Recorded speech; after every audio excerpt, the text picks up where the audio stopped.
You're listening to the weekly Bible lesson from the Plainfield Christian Science Church Independent, Plainfield, New Jersey, the United States of America. This is the lesson for Sunday, March 13, 2022. Subject, substance.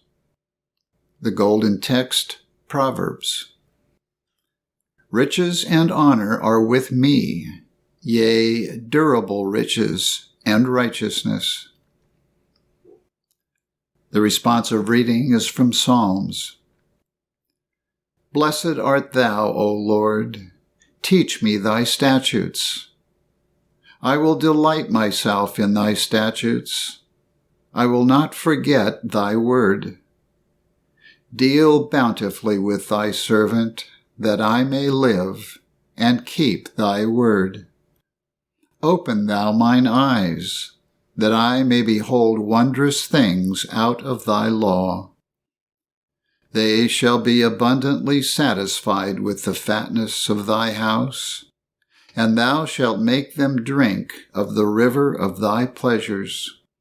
For with thee is the fountain of life. In thy light shall we see light. The Bible, Exodus. And all the congregation of the children of Israel journeyed from the wilderness of Sin, after their journeys, according to the commandment of the Lord, and pitched in Rephidim. And there was no water for the people to drink. Wherefore the people did chide with Moses, and said, Give us water that we may drink. And Moses said unto them, Why chide ye with me? Wherefore do ye tempt the Lord? And the people thirsted there for water. And the people murmured against Moses, and said, Wherefore is this, that thou hast brought us up out of Egypt, to kill us and our children and our cattle with thirst? And Moses cried unto the Lord, saying, What shall I do unto this people? They be almost ready to stone me. And the Lord said unto Moses, Go on before the people, and take with thee of the elders of Israel, and thy rod, wherewith thou smotest the river, take in thine hand, and go. Behold, I will stand before thee there upon the rock in Horeb, and thou shalt smite the rock, and there shall come water out of it, that the people may drink. And Moses did so in the sight of the elders of Israel. And Jesus went forth and saw a great multitude, and was moved with compassion toward them, and he healed their sick. And when it was evening, his disciples came to him, saying, This is a desert place, and the time is now past. Send the multitude away, that they may go into the villages, and buy themselves victuals. But Jesus said unto them, They need not depart. Give ye them to eat. And they say unto him, But we have here but 5 loaves and 2 fishes. He said, Bring them hither to me. And he commanded the multitude to sit down on the grass, and took the 5 loaves and the 2 fishes, and looking up to heaven, he blessed, and brake, and gave the loaves to his disciples, and the disciples to the multitude. And they did all eat, and were filled. And they took up of the fragments that remained 12 baskets full. And they that had eaten were about 5,000 men, beside women and children. Luke. And he said unto his disciples, Therefore I say unto you, Take no thought for your life, what ye shall eat, neither for the body what ye shall put on. Consider the ravens, for they neither sow nor reap, which neither have storehouse nor barn, and God feedeth them. How much more are ye better than the fowls? Consider the lilies, how they grow.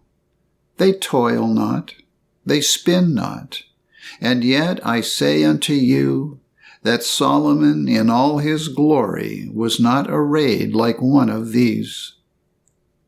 Seek ye the kingdom of God, and all these things shall be added unto you.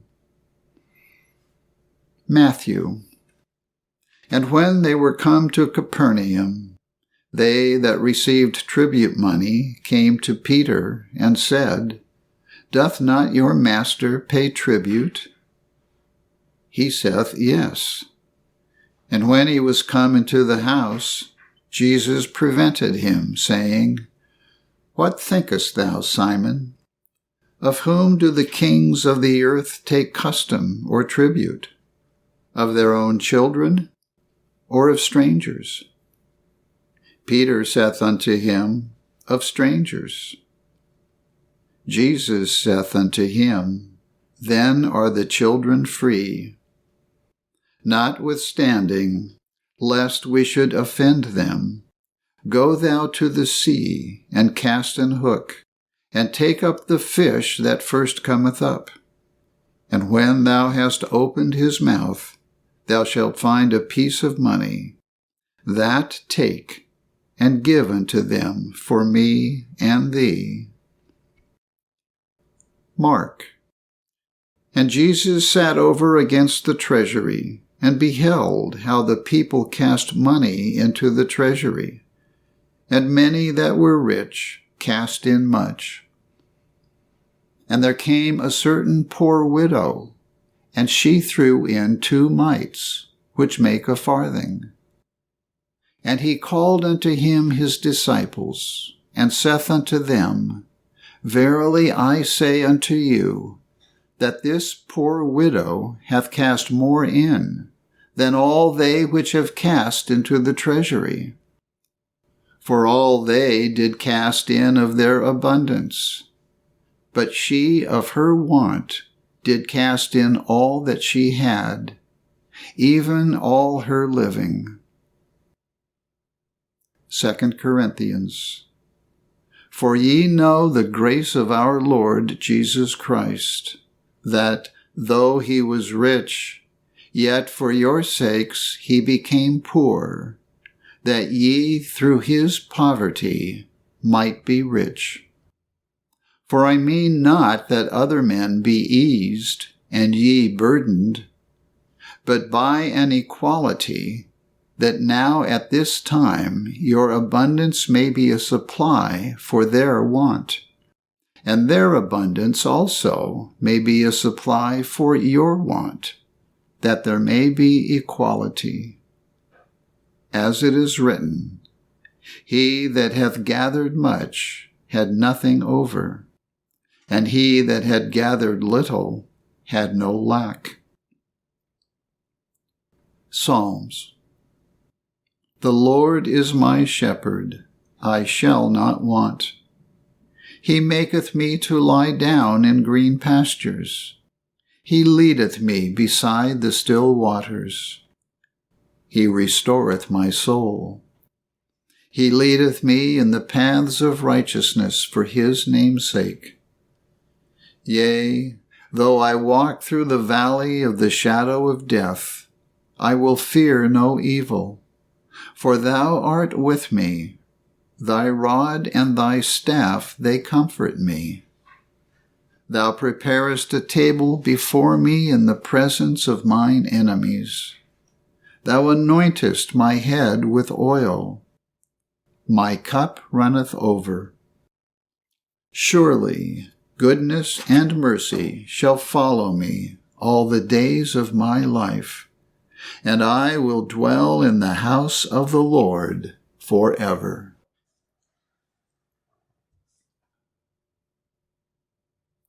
I will read correlative passages from the Christian Science textbook, Science and Health with Key to the Scriptures, by Mary Baker Eddy. Question: what is substance? Answer: substance is that which is eternal and incapable of discord and decay. Truth, life, and love are substance.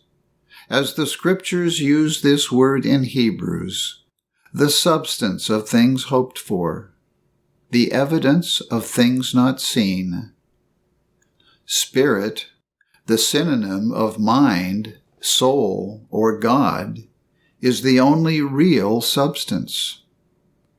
The spiritual universe, including individual man, is a compound idea, reflecting the divine substance of spirit. In the scientific relation of God to man, we find that whatever blesses one blesses all, as Jesus showed with the loaves and the fishes. Spirit, not matter, being the source of supply. In divine science, man is sustained by God, the divine principle of being. The earth, at God's command, brings forth food for man's use. Knowing this, Jesus once said, "Take no thought for your life, what ye shall eat, or what ye shall drink," presuming not on the prerogative of his Creator, but recognizing God, the Father and Mother of all, as able to feed and clothe man as he doth the lilies. Absorbed in material selfhood, we discern and reflect but faintly the substance of life or mind. Spirit is the only substance and consciousness recognized by divine science. The material senses oppose this. But there are no material senses, for matter has no mind. In spirit, there is no matter, even as in truth there is no error, and in good no evil. It is a false supposition, the notion that there is real substance matter, the opposite of spirit. Spirit, God, is infinite, all. Spirit can have no opposite. That matter is substantial, or has life and sensation, is one of the false beliefs of mortals, and exists only in a supposititious mortal consciousness. Hence, as we approach spirit and truth, we lose the consciousness of matter. The admission that there can be material substance requires another admission, namely, that spirit is not infinite, and that matter is self-creative, self-existent, and eternal. From this it would follow that there are two eternal causes, warring forever with each other. And yet we say that spirit is supreme and all presence. Divine love blesses its own ideas and causes them to multiply, to manifest his power. Man is not made to till the soil. His birthright is dominion, not subjection. He is Lord of the belief in earth and heaven, himself subordinate alone to his Maker. This is the science of being. Genesis 1:29-30. And God said, "Behold, I have given you every herb bearing seed, which is upon the face of all the earth, and every tree in the which is the fruit of a tree yielding seed. To you it shall be for meat, and to every beast of the earth, and to every fowl of the air, and to everything that creepeth upon the earth, wherein there is life. I have given every green herb for meat. And it was so. God gives the lesser idea of himself for a link to the greater. And in return, the higher always protects the lower. The rich in spirit help the poor in one grand brotherhood, all having the same principle or Father. And blessed is that man who seeth his brother's need and supplieth it, seeking his own in another's good. Love giveth to the least spiritual idea might, immortality, and goodness, which shine through all as the blossom shines through the blood. All the varied expressions of God reflect health, holiness, immortality, infinite life, truth, and love. The one ego, the one mind or spirit called God, is infinite individuality, which supplies all form and comeliness, and which reflects reality and divinity in individual spiritual man and things. Infinite mind creates and governs all, from the mental molecule to infinity. This divine principle of all expresses science and art throughout his creation, and the immortality of man and the universe. Creation is ever appearing, and must ever continue to appear from the nature of its inexhaustible source. Soul has infinite resources with which to bless mankind, and happiness would be more readily attained and would be more secure in our keeping if sought in soul. Divine love always has met and always will meet every human need. It is not well to imagine that Jesus demonstrated the divine power to heal only for a select number or for a limited period of time, since to all mankind and in every hour, divine love supplies all good. Not materially, but spiritually, we know him as divine mind, as life, truth, and love. We shall obey and adore in proportion as we apprehend the divine nature, and love him understandingly, warring no more over the corporeality, but rejoicing in the affluence of our God. Religion will then be of the heart and not of the head. Mankind will no longer be tyrannical and prescriptive from lack of love, straining out gnats and swallowing camels. In the following psalm, one word shows, though faintly, the light which Christian Science throws on the Scriptures, by substituting for the corporeal sense the incorporeal or spiritual sense of deity. Psalm 23. Divine love is my shepherd, I shall not want. Love maketh me to lie down in green pastures.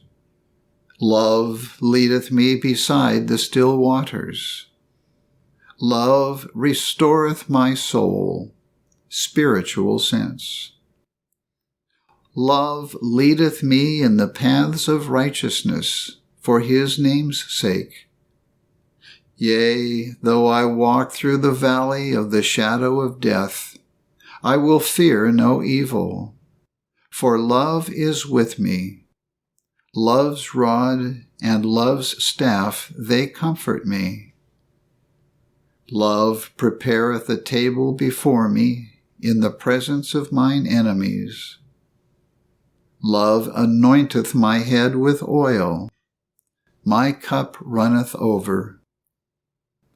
Surely goodness and mercy shall follow me all the days of my life, and I will dwell in the house, the consciousness of love forever.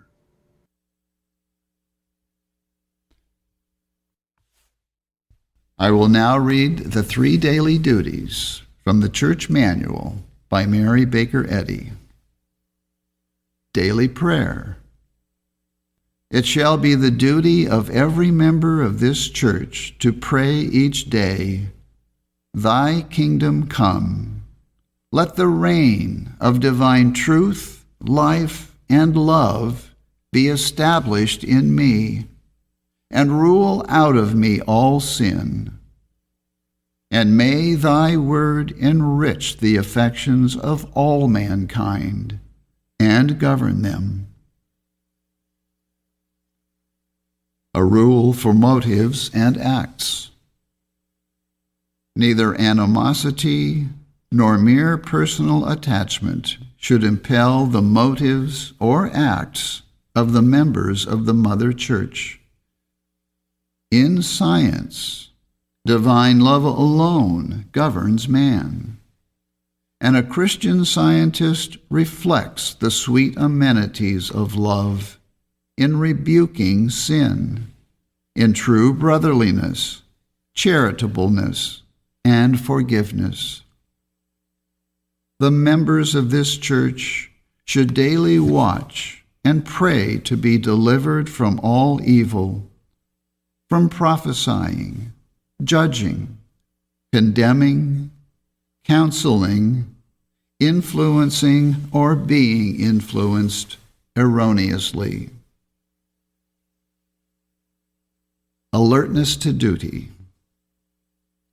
It shall be the duty of every member of this church to defend himself daily against aggressive mental suggestion, and not be made to forget nor to neglect his duty to God, to his leader, and to mankind. By his works he shall be judged, and justified or condemned. And from Science and Health. Christian scientists, be a law to yourselves that mental malpractice cannot harm you, either when asleep or when awake.